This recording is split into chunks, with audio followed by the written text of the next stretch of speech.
Сега ще представим някои функционалности на регистъра за деца с лицеви аномалии, който вече е предназначен за потребители, пациенти или специалисти.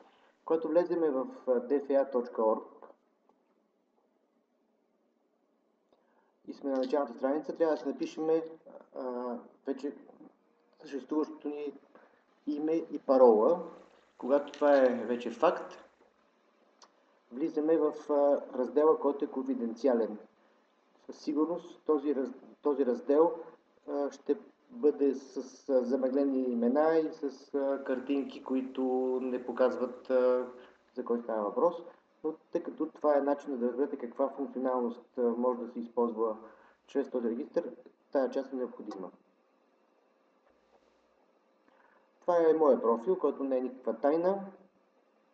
И когато влеземе в пациенти, тези, които са избрали доктор Анастасов, излизат на екрана.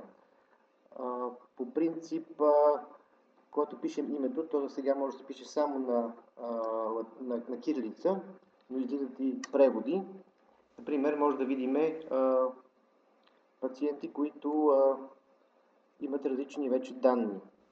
Ако почваме с първия, например, най-лесно, виждаме, че имаме постове. Системата работи на базата на постове, които са хронологично описани и на всеки пост е с определена дата. Тук е сложена първата операция, тук е сложена втората операция, консултации, които следват и така нататък.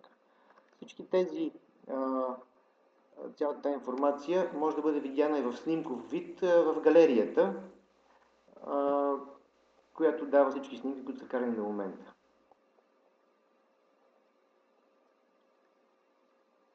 А пък в раздела файлове, отново хронологично, могат да бъдат изтеглени определени документи.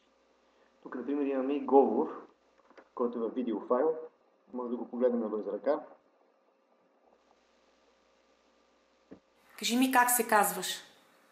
Абдулия Шадик Шамшадим.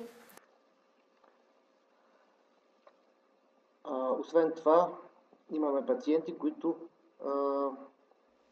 имат различни възможности да ни съобщават за информация. Например, ако погледнем случай, който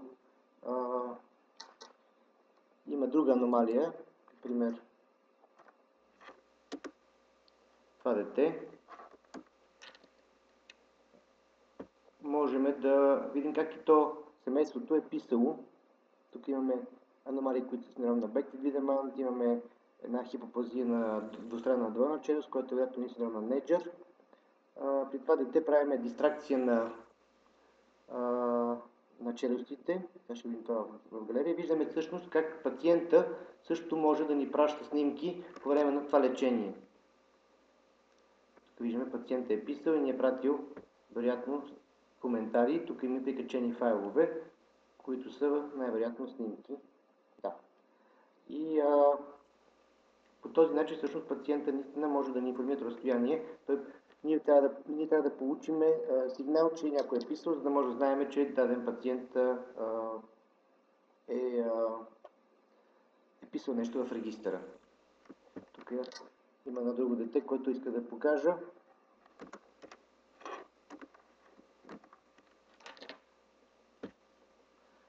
Виждаме, да кажем, в този...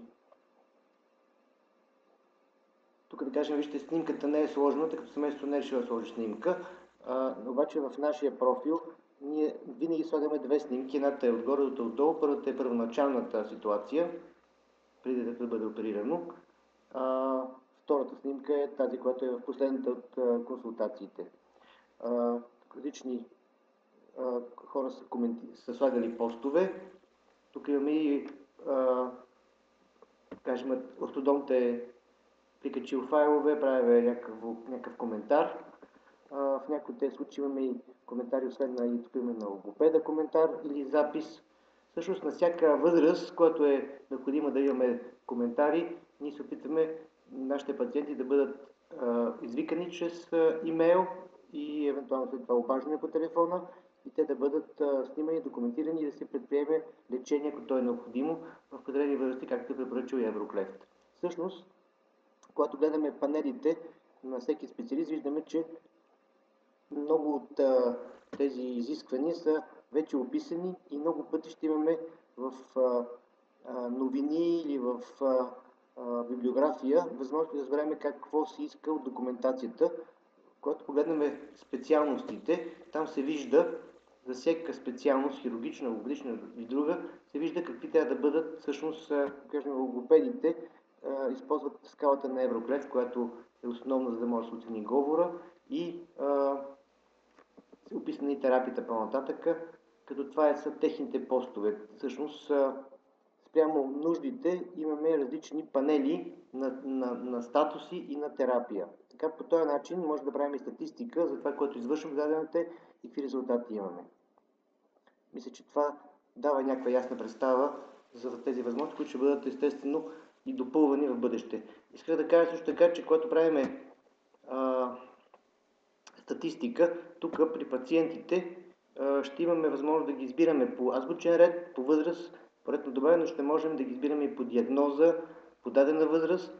И това са процеси, които ще бъдат извършвани в бъдеще. Сега те още не са готови, но ще може да селектираме пациенти по дадени критерии. Те ще бъдат много удобни за правене на статистика.